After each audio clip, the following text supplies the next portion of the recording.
And we got engaged in this, the commodity system. This is where we were headed, to understand the system that we're part of, and then how can we begin to shift it. And what are the problems with it? The problems with it we looked at last week. Because what we're after is shifting structures. We really want to change structures, because as structures change, patterns of behavior of humans move in the same direction. As patterns of behavior, if humans change their patterns of behavior, you build more sustainable structures. It can be a reinforcing feedback loop. It can be a spiral of hope. But changing structures is really difficult without changing actions and mental models.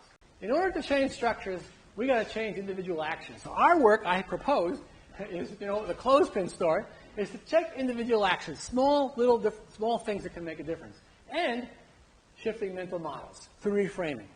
If we can do both of those things, changing our behavior and to change the way we think, the structures will come. The structures will follow. And here's the first one. We need a mental model. We need a set of values and interrelated belief systems that can build a food system based on a shared common good. This is a vision that came out of the New England State. Anybody ever heard of the New England Food Vision? Have you, Jack? Where did you hear about that? You know? I know one of their speakers produced the same agriculture class I took with their Yeah. This is 6 New England states that have suggested that we need to, their slogan is 50 by 60. In New England, there's a commitment among 6 New England states and the participants to have 50% of our food in New England produced in New England by 2060. 50 by 60 is 50% by 2060. Imagine the Hudson River didn't have any bridges. If the Hudson River didn't have any bridges, we would be almost an island. If you stop rolling the trucks and bringing the ships into port, we have 3 days worth of food on the shelf. That's not a very resilient system. It's not a system that's designed to respond to difficulties. If the bridges on the Hudson River were gone, we would be hungry in 3 days. Close the airports and close the seaports. We believe that at least 50% of our food can be grown in England, in New England, and create a more vibrant food economy. The authors of this came from Brian Donahue, was a professor at Brandeis. He now lives up in Northfield, and he started his own little sustainable farm. But he did a study with a number of academics from eastern Massachusetts on the New England food system, and suggested the rates of food insecurity have escalated in the 6 New England states over the last 20 to 30, 40 years. Food insecurity is a sense of you don't really know where your next meal is coming from. It's not poverty. It's not out-and-out hunger. It's a sense that we really don't have a sense of where our food's coming from. Food insecurity is documentedly rising in New England. Dietary patterns are contributing to illness, heart disease, lung disease, diabetes. The way we eat, the things that we eat, are contributing to a public health crisis. And the land ownership in the food sector, people of color and minorities are excluded for the most part from the New England food system. And they've suggested that these 3 attributes of the system suggest it's not working as well as it could. Rather than trashing the food system, we say, well, you know what? We produce a lot of food. It's relatively cheap for most people, but we have some problems. We can do better. We can do better by addressing the food insecurity of many people, by looking at the kind of foods we eat and to make sure that the diversity of social interest in the food system as well as a diversity of products. The New England food system was based on 2 principles. One, that food is a powerful determinant. We can actually change the world by changing how we think about food. Food is so much part of our lives and so much part of our culture that food is a leverage point for changing culture. Second thing is New Englanders can pursue a future in which food systems benefit all. There's a belief here that suggests it does not have to be exploitative. It can benefit all. That's an assumption. I don't know if it's true, but it's an assumption upon which this proposal is based. 50 by 60, 50% regional food by 2060. The assumptions are, in making this proposal, is that, first of all, we will begin to choose healthy foods. And the way they describe healthy foods is not necessarily, vegan or vegetarian. It's simply using the food pyramid or the food plate of the USDA. Simply by using the food suggestions of the USDA, which is not terribly radical, folks. It's reducing your meat consumption, eating more greens, eating more, legume-based proteins. We need to do that. If we can't do that, then this proposal doesn't work. We have to change our diets. Energy costs will continue to rise, but we will make an effort to reduce our carbon footprint. There's still going to be transportation, but if you can provide more product locally, we can reduce our carbon footprint and not have so much stored and frozen foods. We will choose to protect 70% of the current wildlands and woodlands in New England. There was a time in southern New England where there weren't any trees left. If you go up in the Mohawk Trail, prior to about 1830, there was a small stand of trees in the steepest slope, and the rest of western Massachusetts was grazed for sheep. There were no trees. Today, after the Civil War and people moved to the Midwest, trees came back. We've got forests, and Brian Donahue and his friends believe that's an important part of our culture, that we can't go back to eliminating the trees, but that we can protect 70% of the wildlands, the wetlands, the river systems, and the woodlands, and still produce a lot more of our food. But we will need to decide to have more integrated farms. These are farms like you studied in sustainable agriculture class, like Simple Gifts, that has a vegetable culture and an animal culture, so you can cycle nutrients, you know? The three principles of ecological being are, one is power needs to be solar power. And preferably that solar power needs to be fresh solar power from the sun or in trees, not ancient solar power that's currently stored in the ground as coal. All power needs to be solar power. And you know, the movement of rivers is solar powered, the movement of wind is solar powered, but that's where we need to get our energy from. The second attribute of an ecologically sustainable system is that everything material cycles. The bumper sticker version of that is waste equals food. Waste equals food is an ecological principle. There's only two things in the universe, energy and matter. Energy must be solar and energy must be cycled. But to make that happen, you have to have biologically diverse systems. Simple systems, 1,000 acres of corn, will not achieve those first two functions. And so biological diversity, including integrated farming systems of crops and livestock, is necessary for this vision to occur. Now, I don't know if we can achieve all these. I don't know if we're willing to change our diet. I don't know if we're willing to curb our energy costs. I think we're probably willing to protect our woodlands and wildlands. But I'm not sure if we're going to be ready to support integrated farms, because big livestock CAFOs and hog facilities in the Carolinas and the West are cheaper. They produce a lower priced product, but a more costly product environmentally and socially. Those are assumptions that were set up as the prerequisites for this vision. And then, if we could do this, we can expand farmland in New England by threefold. Well, 15% of farmland in New England. Some of it's on the river bottoms producing vegetables, some on the hills producing sheep and goats and cows, beef cows.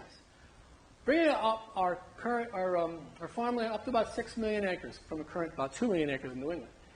That's the same as 1945, folks. You know, this is not going back to the 1830s. This is something that right after World War II, we had about 15% of New England in food production. If we could do that, we could grow most of our vegetables, half of our fruits and juices, most of our dry beans, and all of our dairy, most of our beef and lamb and grass in the hillsides. This is a possibility for New England. It's a vision. It's suggested. You know what? We could do this. What we need to do is choose healthy diets, curb our energy consumption, and decide to have more integrated farms, not monoculture farms. But that's a possibility. This is a possibility. This suggests we import about 50% of our fruits and juices, most of our grain, feed grain, to feed the livestock, because it doesn't make a lot of sense to grow grain, which can be shipped by train relatively cheaply and can be stored. It doesn't make sense to grow a lot of grain in New England when it's not really the kind of environment for grain.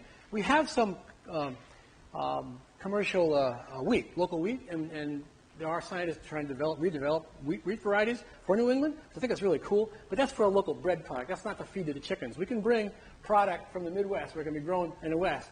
We can grow it a lot more cheaply and shipped relatively energy efficiently to bring grain and vegetable oil from places where they can be grown better. You got to bring your peanuts, coffee, tea, chocolate, and sugar, because we're not going to be without those things. So we got to ship some things. This is not a radical vision, extremely radical vision. It is a substantive change, however, that these people are proposing. But the key assumptions are we change our diet and we support integrated farms. If we're going to support monoculture farms, this doesn't work. If we're going to continue to eat factory farm beef and chicken and pork, this is not going to work. But what they propose is a vision that goes way beyond food.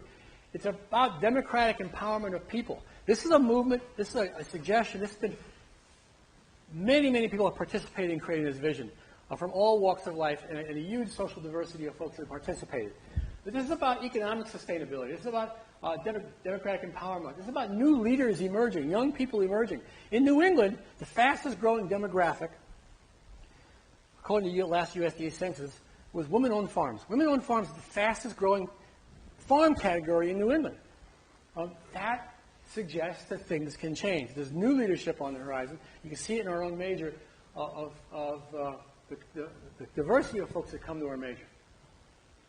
This vision suggests by 2060 we can grow 50% of our food, 15% of our land area in food. Changes in food production, distribution, and consumption are all possible. These are new structures, and I want to show you some examples of what those structures might look like conceptually, and then I'll give you a few examples of how they're beginning to emerge from the landscape. But we're going to change the vision, and we're going to change the structures so that the food system begins to shift our cultural awareness and our awareness of our relative our relationships with other people and with the land. The socioeconomic implications of this proposal, more regional economic food viability, more stuff, more production, more markets, a more vibrant local economy. Requires livable wages for all. We can't continue to exploit people who are who don't have opportunities to go to college, for example. It's part of a sustainable system needs to embrace social equity and social justice if it's going to last. Closer connection from producer to consumer, so we know where our food's coming from. We know the people and the families that are producing our food. Enhanced access to land and equitable capital. I'll show you a proposal for that. But we've got to provide access to people who don't have access today. It's almost impossible to buy land in the Pioneer Valley because it's too expensive. But you can get access to land through conservation commissions. You can rent it from local towns and villages. There is land available in northern New England at a lesser price, but there are really creative ways to provide land. The North Amherst Community Farm, which I'll tell you about in a minute, the Home of Simple Gifts, is one way to recognize that land values are high in this region, and yet we still want farms. We need to provide access to land and capital. And the dignity is important, and access to food is for all. The Food Solutions in New England have, on several occasions, created a racial equity challenge of suggesting how is it that we live in a world, and to look at our privileges and our challenges through the eyes of racial minorities who created that program. This is a big idea. This is a shift in mental models that, if embraced, will begin to shift structures. I'd ask you to have a look at the New England Food Vision, and some of the outcome of that, some of the structures that have come from that, have been proposed in the Massachusetts Food Policy Council. Anybody here the Massachusetts Food Policy Council? Anybody takes Catherine Sand's course? Has she talked about the Food Policy Council? She's very active in this. So look up Massachusetts Food Policy Council. You want to know where the action is in creating new structures to achieve these goals? It happens at the Massachusetts Food Policy Council that Catherine Sands is very much part of. And there's a series of, 20 pages of recommendations, the committees that might address them, and recommendations of how to shift these structures. So Farming Action 2.2.3, establish a state livestock care and standards board so that we don't abuse livestock. Each one of these recommendations comes out of a different vision, a vision of sustainability and wholeness. So, and that policy council is not an implementation council. It's a group of people that come from all over the state, appointed by the governor, to suggest how we're going to creatively think about the food system of the future. This is happening in New England today. If you want to learn more about that, it's foodsolutionsne for newengland.org. And I think what they have proposed is a fairly exciting idea with some legs. We've got to shift mental models. We've got to shift vision. And we've got to believe that this is possible.